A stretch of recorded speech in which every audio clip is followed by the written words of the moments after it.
छोटी बच्ची अपने सामने हो रही हर चीज को मुंह खोले एकटक देख रही थी, मानो अभी अभी जो कुछ उसने देखा था उसके सदमे से अभी तक उबर नहीं पाई हो। उसने स्तब्ध भाव से अपने तीनों उत्पीड़कों के अवशेषों को देखा और अचानक वह पीठ के बल गिर पड़ी और उसके चेहरे से आंसू बहने लगे। शुरू में वह बस धीरे धीरे सिसक रही थी, लेकिन जल्द ही वह और जोर जोर से रोने लगी, मानो उसने कोई दुख घटना सोच ली हो। जल्द ही द्वार पूरी तरह से टूट गए हों और उसकी चीख ने एक बार फिर इस शांत इलाके के सन्नाटे को तोड़ दिया। यह दुहक और त्रासदी का एक हृदय विदारक गीत था जो मानव जगत में व्याप्त क्लेशों और अन्याय को स्वर्ग तक व्यक्त कर रहा था। एक अनिश्चित समय के बाद चीखना अचानक बंद हो गया।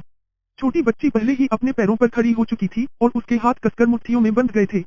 उसके चेहरे पर लगी कालिक और खून उसके आंसुओं से धुल चुके थे, जिससे उसकी नाजुक आकृतियां एक बार फिर उभर आई थीं, लेकिन इस बार उसकी आंखों में कुछ ऐसा था जो पहले नहीं था। अचानक वह एक और विशाल धूसर चट्टान की ओर दौड़ी जो कुछ ही दूरी पर आगे थी। उस बड़ी चट्टान के नीचे खून से लथपथ एक क्षतविक्षत शरीर पड़ा था और मुश्किल से ही पता चल पा रहा था कि वह शरीर उस हट्टे कट्टे आदमी का था। अब तक वह बहुत पहले ही मर चुका था। उस विशाल चट्टान से कई दर्जन फीट दूर एक पुरुष शव पड़ा था जो कीचड़ के ढेर जैसा लग रहा था और वह पहले वाले लंबे चेहरे वाले आदमी का था। गांववादी पुजारी की बात करें तो उस युवक द्वारा दूर से मारे गए मुक्के के कारण उसका पूरा शरीर फट गया था, इसलिए आसपास के इलाके में मांस और खून के टुकड़ों के अलावा उसके अवशेषों का कुछ भी नहीं बचा था। छोटी लड़की विशाल चट्टान के नीचे कूद गई, फिर अपने दोनों हाथ ऊपर उठाए और उसकी उंगलियों से कई इंच लंबे नीले नाखून अचानक निकल आए, जिनका इस्तेमाल उसने उस हट्टे कट्टे आदमी के अवशेषों को बुरी तरह से तहस-नहस कर दिया। उसके नाखून हवा में सीटी बजाते हुए एक के बाद एक नीले पंजों के निशान छोड़ते गए, जो सभी उस आदमी के पहले से ही बुरी तरह क्षतविक्षत शरीर पर लगे। खून चारों तरफ फैल गया और आदमी के अवशेष तुरंत ही टूटे हुए मांस के ढेर में बदल गए। हालांकि ऐसा लग रहा था कि छोटी बच्ची ने अभी तक अपना सारा आक्रोश नहीं निकाला था और उसने अपने मुंह से हरी लपटें निकाली, जिससे उस आदमी के अवशेष राख में बदल गए। इसके तुरंत बाद उसने लंबे चेहरे वाले उस आदमी के शरीर के साथ भी ठीक वैसा ही किया और उसके बाद ही वह आखिरकार शांत हुई। यह सब करने के बाद उसके घुटने जवाब दे गए और वह फिर से पीठ के बल गिर पड़ी और जोर जोर से हांफने लगी, क्योंकि उसके शरीर में अभी अभी जो थोड़ी बहुत जादुई शक्ति बची थी वह भी खत्म हो गई थी। छोटी बच्ची ने खुद को संभालने के लिए एक पल लिया, फिर एक दिशा में घुटनों के बल बैठ गई और बुदबुदाई, दादा, माँ, बड़े भाई, बड़ी बहन, रक्त तलवार संप्रदाय के इन दुष्ट डाकुओं में से एक आखिरकार मर गया। मैंने उसे नहीं मारा था, लेकिन उन्होंने तुम्हारे साथ जो किया उसका थोड़ा सा न्याय आखिरकार हुआ है। निश्चिंत रहो, जब तक मेरी सांस चलती रहेगी एक दिन ऐसा आएगा जब मैं रक्तदीप पर्वत पर जाऊंगी और रक्त तलवार संप्रदाय को इस दुनिया से मिटा दूंगी। बोलते हुए उसकी आंखों में फिर से आंसू आ गए, लेकिन उसने खुद को रोक लिया और उन्हें बहने नहीं दिया। मैं अब और नहीं रोऊंगी। दादा हमेशा कहते हैं कि रोने वाले बच्चे कभी बड़े नहीं होते। मुझे जल्दी बड़ा होना है। काफी देर बाद ही छोटी बच्ची अपनी सिसकियों को दबा पाई जो उसके सीने से बाहर निकलने को छटपटा रही थी, और वह फिर से खड़ी हुई और अपने 3 मृत पीछा करने वालों द्वारा छोड़े गए थैलों पर एक नजर डाली। उसकी आंखों में घृणा का भाव उभर आया, लेकिन थोड़ी हिचकिचाहट के बाद उसने फिर भी सभी थैले उठाने का फैसला किया। जैसे जैसे सूरज पश्चिम की ओर बढ़ा, आकाश धुंधला होने लगा और हवा भी तेज होती गई। तापमान गिरने के साथ साथ लगातार गर्जने लगी। अपने बंजर परिवेश को देखकर छोटी बच्ची थोड़ी डरी हुई थी और वह थोड़ा सिकुड़ गई, फिर सहज ही उस इलाके में मौजूद एकमात्र जीवित व्यक्ति उस युवक के पास चली गई। ताओवादी पुजारी की जान लेने के लिए मुक्का मारने के बाद वह युवक फिर से गिर पड़ा, लकड़ी की तरह वहीं खड़ा रहा और अपने पैरों को खाली आंखों से देखता रहा, मानो उसे इस बात का बिल्कुल भी अंदाजा न हो कि छोटी बच्ची ने अभी क्या किया है। भाई रॉब, छोटी बच्ची ने पुकारा थोड़ी हिचकिचाहट भरी आवाज में, और उसकी हिम्मत उसके ज्यादा करीब आने की नहीं हुई। युवक ने कोई प्रतिक्रिया नहीं दिखाई। भाई रॉब, मेरा नाम लियूलीर है। उन 3 बुरे लोगों को अभी अभी मारने के लिए शुक्रिया। हालांकि तुम भी इंसान हो, दादा ने मुझे बताया था कि इंसानी नस्ल में भी अच्छे लोग होते हैं। छोटी बच्ची ने थोड़ी डरी हुई आवाज में कहा। आखिरकार युवक ने उसकी आवाज पर थोड़ी प्रतिक्रिया दिखाई और उसने उसे देखने के लिए अपना सिर थोड़ा ऊपर उठाया। छोटी बच्ची का प्रतिबिंब उसकी पुतलियों में दिखाई दिया और उसकी स्तब्ध आंखों में एक हल्की सी चमक सी दौड़ गई, लेकिन वे जल्दी ही फिर से धुंधली हो गईं। हालांकि उसकी नजरें अभी भी लियूलीर पर टिकी थीं। लियूलीर यह सुनकर काफी चौंक गई और वह जल्दी से कुछ कदम पीछे हट गई। हालांकि युवक बस उसे घूरता रहा, कुछ और नहीं, बस एक मूर्ति की तरह स्थिर रहा। लियूलीर ने राहत की सांस ली और उसे और भी यकीन हो गया कि उस युवक के दिमाग में कुछ गड़बड़ है। फिर उसने धीरे धीरे हिम्मत जुटाई और उस युवक के पास गई और उत्सुकता से उसे देखने लगी। वह पहले भी घबराहट में थी, इसलिए वह उसे करीब से देखने का मौका नहीं मिला, और उस युवक के पास जाने के बाद ही वह उसकी एक स्पष्ट झलक पा सकी। वह युवक लंबा चौड़ा था, उसकी उंगलियां लंबी और पतली थीं। उसका शरीर कोई खास मांसल नहीं था, लेकिन देखने वाले को ऐसा लगता था जैसे उसमें असीम शक्ति समाहित है। हालांकि उसकी आंखें धुंधली और बेजान थीं, उसकी पुतलियां अविश्वसनीय रूप से काली थीं, मानो अगर कोई उसकी आंखों में ज्यादा देर तक देखे तो वे उसकी आत्मा को सोख लें। उसकी खुली त्वचा का रंग थोड़ा सा सांवला और बेहद चिकनी थी। उस भीषण युद्ध के बावजूद जो उसने अभी अभी झेला था, उसके शरीर पर एक खरोंच तक नहीं आई थी। उसके नीले कपड़े बिल्कुल भी साधारण लग रहे थे, लेकिन उन हमलों के बावजूद भी वे बिना किसी चोट के बचे रहे थे जिनसे वह मारा गया था। यह सब इस तथ्य के अलावा कि उस युवक ने खून के उस बादल को ऐसे निगल लिया था जैसे वह कुछ भी नहीं था, यह दर्शाता था कि वह निश्चित रूप से कोई साधारण व्यक्ति नहीं था और वह निश्चित रूप से कोई नश्वर नहीं था। एक नश्वर कैसे जादुई औजारों से लैस 3 साधकों को इतनी आसानी से मार डाला। छोटी लड़की ने बेसुध भाव से उस युवक को देखा और जैसे जैसे युवक कोई प्रतिक्रिया नहीं दिखा रहा था, वह और भी निश्चिंत होती गई। उस भीषण परीक्षा से बचकर उसकी बचकानी जिज्ञासा फिर से लौट आई और वह युवक के चारों ओर एक गोला बनाकर घूमने लगी। युवक की निगाहें पूरे समय लियूलियर पर टिकी रहीं, मानो उसमें कुछ ऐसा था जिसने उसका ध्यान आकर्षित किया। शायद यह ऐसा इसलिए था क्योंकि उस युवक ने उसकी जान बचाई थी और उसके लिए उसके 3 उत्पीड़कों को मार डाला था, लेकिन जितना ज्यादा वह उसे देखती, उतना ही वह उसके और करीब महसूस करती। अचानक लियूलियर की नजर एक छोटे से गहरे हरे रंग के आभूषण पर पड़ी जो युवक के कॉलर के पीछे से झांक रहा था। वह आभूषण चमकदार और पारदर्शी था और वह समझ नहीं पा रही थी कि वह क्या है। वह उसके वस्त्र को थोड़ा पीछे खींचकर उसे करीब से देखना चाहती थी, लेकिन उसकी हिम्मत नहीं हुई। ठीक इसी समय हवा अचानक बहुत तेज हो गई और आसमान में काले बादलों की एक मोटी चादर छा गई, जिससे आसपास का इलाका और भी अंधेरा हो गया। बिजली की एक मोटी चमक काले बादलों को चीरती हुई पूरे आसमान को रोशन कर गई और उसके तुरंत बाद एक बहरा कर देने वाली गड़गड़ाहट और एक तेज तूफान का आगमन हुआ। आह! लियूलियर ने घबराकर चीख मारी और सहज ही उस युवक के शरीर से बचने की कोशिश की। उसने अपनी बाहें उसके पैरों में डाल दी और धीरे से कांपने लगी। वह एक राक्षसी लोमड़ी थी और उसे प्राकृतिक बिजली से डर लगता था। युवक की आंखों में एक और हल्की सी चमक उभरी, लेकिन एक बार फिर वह चमक जल्दी ही गायब हो गई। वह थोड़ा झुका और अपने विशाल शरीर से लियूलियर को ढक लिया। यह स्पष्ट नहीं था कि यह जानबूझकर किया गया था या नहीं, लेकिन ऐसा करके वह उसके लिए बारिश और हवा को रोक रहा था। छोटी बच्ची के दिल में एक गर्माहट सी उमड़ आई और अब उसे बारिश, हवा और बिजली से डर नहीं लगा। इसके बजाय उसे एक गर्म शांति का एहसास हुआ, बिल्कुल अपने पिता की बाहों में होने जैसा। तूफान जितनी तेजी से आया था, उतनी ही तेजी से चला भी गया और ज्यादा देर नहीं लगी जब काले बादल छट गए और पेट्रीकोल की ताजा खुशबू हवा में फैलने लगी। लियूलियर ने अपने शरीर पर पड़ी बारिश को झाड़ा, फिर खिलखिलाकर हंसी जब उसने युवक का हाथ थाम लिया और उसके कपड़ों पर जमा पानी झाड़ दिया। उसे नहीं पता था कि युवक के नीले कपड़े किस कपड़े से बने थे, लेकिन उन पर पड़े बारिश के पानी से मोतियों की एक श्रृंखला बन गई जो उसके कपड़ों में बिल्कुल भी नहीं समा रही थी, बिल्कुल कमल के पत्ते जैसी। हमेशा की तरह युवक ने छोटी लड़की की हरकतों पर कोई प्रतिक्रिया नहीं दिखाई और उसे अपनी मर्जी से करने दिया। भाई रॉब, तुमने अभी तक मुझे अपना नाम नहीं बताया, लियूलियर ने कहा और उसने धीरे से उसका हाथ पकड़कर उसे बैठने के लिए कहा। युवक धीरे से मान गया और बैठ गया, लेकिन वह अब भी पहले जैसा ही चुप था। भाई रॉब, तुम यहाँ क्यों हो? भाई रॉब, तुमने आखिर में जो मुक्का मारा था, वह बहुत जोरदार था। क्या तुम मुझे सिखा सकते हो? भाई रॉब। लियूलियर उस युवक की चुप्पी तोड़ने के लिए दृढ़ थी और उसने उससे बात करने के कई अलग अलग तरीके आजमाए, लेकिन उसके कुछ भी कहने पर भी युवक ने कोई प्रतिक्रिया नहीं दिखाई और वह काफी निराश हो गई। छोटी लड़की कुछ पल चुप रही, फिर उसने अपना मन बनाया और फिर उसने उस युवक का एक बड़ा हाथ पकड़ लिया और विनती की, भाई रॉब, मैं नहीं जानती कि आप कौन हैं, लेकिन आपने रक्ततलवार संप्रदाय के किसी व्यक्ति को मार डाला है, इसलिए बेहतर होगा कि आप मेरे साथ यहाँ से चले जाए। युवक अब भी पहले की तरह ही स्तब्ध और भ्रमित था, लेकिन लियूलियर ने जो कहा था उसे समझाने के लिए कई इशारे किए, जिससे उसे लगा कि वह समझ गया है कि क्या कहा जा रहा है, और अंततः वह उस छोटी लड़की के साथ चला गया। धीरे धीरे शाम ढल रही थी और ढलता सूरज आकाश को रक्तलाल रंग में ढक रहा था। सूरज की अंतिम किरणें परिदृश्य पर पड़ने के साथ बंजर मैदान दीप्तिमान सुनहरे प्रकाश से नहा उठे। 2 आकृतियां, एक लंबी और एक छोटी, डूबते सूरज की ओर बढ़ रही थी और दूर होती जा रही थीं। हवा लियूलियर की खुशनुमा आवाज को पकड़ रही थी और उसे दूर तक ले जा रही थी।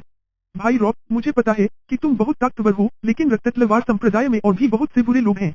देर हो रही है, तुम्हें भूख लगी होगी, इतना। यहाँ से निकलते ही मैं कुछ जंगली पक्षी पकड़ूंगा और तुम्हारे लिए उन्हें भूनूंगा। मेरा खाना पकाने का हुनर बहुत अच्छा है। भाई रॉब, अब से मैं तुम्हें अपने असली भाई की तरह मानूंगा। पहाड़ पर एक आदिम जंगल में बर्फीली हवाएं लगातार गरज रही थीं और भारी बर्फबारी ने सब कुछ एक बेदाग सफेद चादर में ढक दिया था। हालांकि सूरज अभी पूरी तरह से डूबा नहीं था, लेकिन भारी बर्फबारी के बीच जंगल पहले ही बेहद धुंधला हो चुका था। जंगल में एक घुमावदार पहाड़ी रास्ता था जो शुरू में बिल्कुल भी साफ नहीं था और बर्फ की मोटी चादर के नीचे उसे पहचानना लगभग नामुमकिन था। हालांकि पहाड़ के अंत में एक आग जलाई गई थी, जो बर्फ और हिम के इस बर्फीले परिदृश्य में हल्की गर्मी का एहसास करा रही थी। पूरे जंगल में एकमात्र पर्वत देवता के मंदिर में यह ज्योति जलाई गई थी। मंदिर की दुर्गमता के कारण इसे कई वर्षों से वीरान और बंद कर दिया गया था। बाहरी आंगन का द्वार और दीवारें पहले ही ढह चुकी थीं, केवल एक जीर्णशीर्ण मुख्य हॉल ही अकेला खड़ा रह गया था। मुख्य हॉल का दरवाजा बहुत पहले ही गायब हो चुका था और हवा और बर्फ से बचने के लिए दरवाजे की चौखट पर सिर्फ एक फटी हुई पुआल की चटाई टंगी थी। पुआल की चटाई के छेदों से खाली होल में बिखरे हुए खरपतवारों और पत्थरों के अलावा एक आकृति पैर पर पैर रखे बैठी थी। यह एक लंबा चौड़ा युवक था जिसने नीला लबादा पहना हुआ था, और हालांकि वह जमीन पर बैठा था, उसकी पीठ बिल्कुल सीधी थी। हालांकि उसका चेहरा पूरी तरह से लकड़ी जैसा और भावहीन था, बिल्कुल उसके पीछे खड़ी जीर्णशीर्ण पर्वत देवता की मूर्ति जैसा। युवक की बाहें स्वाभाविक रूप से उसकी गोद में लटकी हुई थीं, और लियूलीर उसकी लटकती हुई बाहों से बने पालने में लेटी हुई थी। ठीक इसी समय युवक की छाती के सामने अचानक एक हल्की कराह सुनाई दी। लियूलीर ने अपना छोटा सा सिर युवक की बाह पर रगड़ा, और उसका चेहरा, जो पहले उसकी छाती से दबा हुआ था, उसकी बाह के मोड़ से थोड़ा बाहर झांक रहा था। इस समय उसके नाजुक चेहरे पर एक अप्राकृतिक लालिमा छा गई थी, और हालांकि वह गहरी नींद में थी, उसकी भौहें सिकुड़ी हुई थीं, और उसकी कसकर बंद पलकों से आंसू लगातार बह रहे थे। ऐसा लग रहा था जैसे उसे कोई भयानक बुरा सपना आ रहा हो। नहीं, मत करो। लियूलीर ने नींद में कराहते हुए युवक की बाह पर अपनी पकड़ मजबूत कर ली। उसका एक पैर भी युवक की बाहों से बाहर निकल गया था, और वह बीच-बीच में बेचैनी से करवटें बदल रही थी, जाहिर तौर पर सपने में जो कुछ भी देख रही थी, उससे उसे बहुत तकलीफ हो रही थी। जल्द ही, उसने अपना चेहरा वापस युवक की छाती में छिपा लिया। युवक सीधे सामने देख रहा था, लेकिन ऐसा लग रहा था कि उसने बच्ची की हरकत को भांप लिया था और उसे देखने के लिए अपना सिर नीचे कर लिया। उसकी खाली आंखों में थोड़ी उलझन दिखाई दी, लेकिन वे अभी भी ज्यादातर खाली और स्तब्ध थीं। भैया, रॉक, छोटी बच्ची नींद में ही बमुश्किल सुनाई देने वाली आवाज में बोलती रही। शायद इसलिए कि युवक का चेहरा आग की रोशनी से चमक रहा था, लेकिन इस समय उसके चेहरे के भाव और भी कोमल और कोमल लग रहे थे, और उसकी खाली आंखों में एक अलग चमक थी। वह जमीन पर बैठा रहा, लेकिन धीरे धीरे वहीं घूम गया जब तक कि उसकी पीठ होल के प्रवेश द्वार की ओर नहीं हो गई, जिससे छोटी बच्ची ठंडी हवा से बच गई। फिर उसने धीरे से छोटी बच्ची का पैर अपनी बाहों में समेट लिया और फिर उसे अपनी बाहों में थोड़ा और कस लिया। छोटी बच्ची उसकी बाहों में थोड़ा हिली और अपना सिर उसकी छाती में और गहराई तक दबा लिया, जिसके बाद उसकी हरकतें धीरे धीरे कम हो गईं, और उसकी सांसें धीमी और एक समान लय में आ गईं। इस समय तक बाहर पूरी तरह से अंधेरा हो चुका था, और हवा और बर्फ धीरे धीरे थोड़ी कम हो गई थी। 1000 फीट से भी ऊंचे एक हरे भरे पहाड़ के आधे रास्ते पर 30 फीट से भी ऊंची एक गुफा थी, और एक लंबा चौड़ा युवक गुफा की ओर पीठ करके खड़ा था। लियूलीर उस युवक के पीछे खड़ी थी, एक हाथ से उसके लबादे का कोना पकड़े हुए थी और दूसरा हाथ उसके पैर में लिपटा हुआ था। आगे की ओर देखते हुए उसका आधा चेहरा उसके पीछे से झांक रहा था, और डर और चिंता से उसका रंग थोड़ा पीला पड़ गया था। उन दोनों से कई दर्जन फीट आगे एक विशालकाय धूसर भालू खड़ा था, जिसकी ऊंचाई एक वयस्क इंसान से 2 गुनी से भी ज्यादा थी, और वह अपने पिछले पैरों पर खड़ा था और उसके अगले पंजे एक खतरनाक अंदाज में ऊपर उठे हुए थे। उसके सिर पर एक नुकीला सींग था, और उसके गुफानुमा मुंह के चारों ओर के होंठ पीछे की ओर छिल गए थे, जिससे नुकीले नुकीले दांतों की 2 पंक्तियां दिखाई दे रही थीं, जबकि सड़ा हुआ और थोड़ा चिपचिपा लाल उसके मुंह के कोने से टपक रहा था और वह डर के मारे गुर्रा रहा था। वह युवक आम आदमी से कहीं ज्यादा लंबा और रौबदार था, लेकिन इस विशालकाय भालू के सामने वह भी एक छोटे बच्चे जैसा लग रहा था। हालांकि वह इस स्थिति से बिल्कुल भी विचलित नहीं हुआ, और अपनी काली काली आंखों से, जिनमें लगभग कोई चमक नहीं थी, उस विशालकाय भालू को एकटक घूर रहा था। कुछ देर तक उस युवक को घूरने के बाद, उसके चेहरे पर अचानक एक मानवीय भय का भाव उभर आया। किसी कारण से विशाल भालू के चेहरे पर एक हल्की सी दहाड़ दिखाई दी, और उसने कुछ कदम पीछे हटने से पहले एक हल्की सी दहाड़ लगाई, फिर अपने अगले पैरों पर गिर पड़ा और जितनी जल्दी हो सके, चारों पैरों पर भाग गया। यह देखकर लियूलिएर के चेहरे पर थोड़ी राहत मिली, और उसने राहत की सांस ली, फिर थोड़ी उलझन भरी अभिव्यक्ति के साथ अपना सिर खुजलाया। उसने युवक के चारों ओर कदम रखा और फिर अपना सिर उठाकर उसके चेहरे की ओर देखा, लेकिन काफी देर तक उसके भावशून्य और लकड़ी जैसे चेहरे को घूरने के बाद भी उसे यह देखकर निराशा हुई कि वह उसके चेहरे पर कोई बदलाव नहीं देख पाई। भाई रॉक, मुझे पता है कि तुम कोई साधारण इंसान नहीं हो। अफसोस है कि तुम बोल नहीं सकते, वरना अगर तुम मुझसे बात कर पाते तो बहुत अच्छा होता। लियू लियर ने एक उदास आह भरी जो उसकी उम्र के किसी व्यक्ति के लिए बिल्कुल भी उपयुक्त नहीं थी, फिर उसने युवक का हाथ पकड़ लिया और उसे अपने पीछे गुफा में ले गई। युवक ने कुछ नहीं कहा, लेकिन उसकी नजर उस छोटी बच्ची के नाजुक हाथ पर पड़ी जो उसका हाथ थामे हुए था, और उसने खुद को गुफा में जाने दिया। एक विशाल घास के मैदान पर बसंत अपने पूरे शबाब पर था और वह इलाका जीवन से भरपूर था। नई घास उगने लगी थी और घास की अनोखी, ताजा खुशबू पूरे घास के मैदान में फैल रही थी। एक छोटी बच्ची, जो लगभग 8 या 9 साल की लग रही थी, छोटे छोटे पीले फूलों से लदी पतली लताओं का एक गुच्छा पकड़े हुए थी, और वह एक लंबे चौड़े युवक के कंधों पर बैठी थी, जो इत्मीनान से आगे बढ़ रहा था।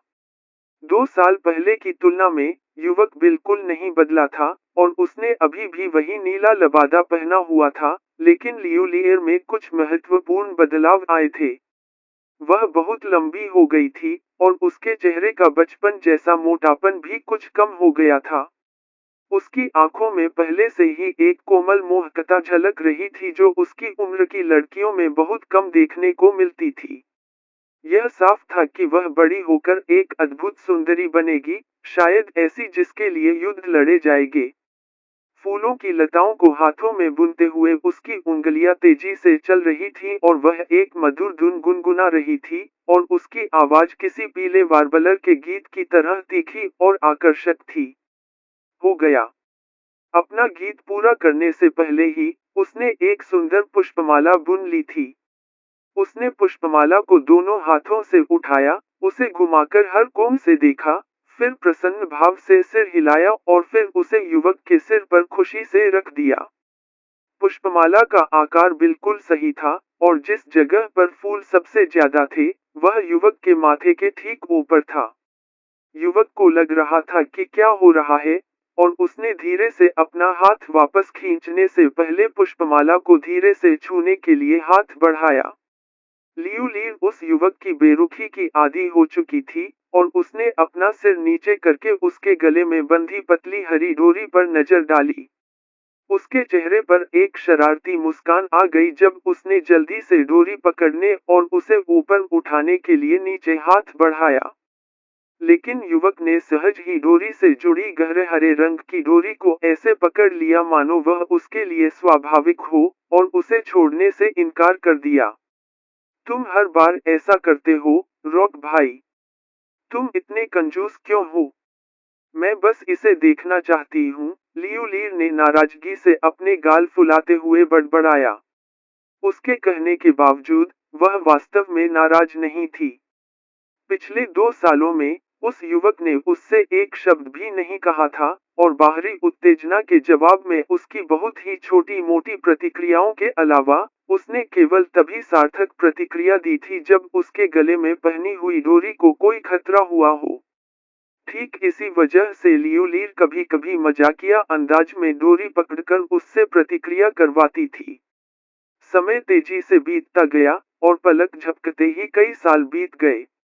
एक खूबसूरत युवती, जिसकी उम्र लगभग 13-14 साल की लग रही थी, पीली रेत से पक्की एक सरकारी सड़क पर जोश से चल रही थी। उसने सफेद पोशाक और हल्के भूरे रंग के जूते पहने हुए थे। उसके काले बाल उसकी कमर तक फैले हुए थे, और चलते हुए उसके हाथ उसकी पीठ के पीछे थे। उसके पीछे एक लंबा, चौड़ा नीला वस्त्र पहने आदमी था जो सुस्त चाल से उसके पीछे चल रहा था, उसके चेहरे पर लकड़ी जैसा भाव था। छोटी लड़की उस युवक से कहीं ज्यादा तेज चल रही थी, लेकिन उस युवक को उस पर ज्यादा लंबी छलांग लगाने का फायदा था, इसलिए उनके बीच ज्यादा दूरी नहीं थी। दूर, लियूलीर ने सरकारी सड़क के अंत में एक विशाल धूसर शहर देखा। शहर के फाटक से बहुत से लोग गुजर रहे थे, और इस दूरी से, वे सभी गौरैया जितने छोटे लग रहे थे।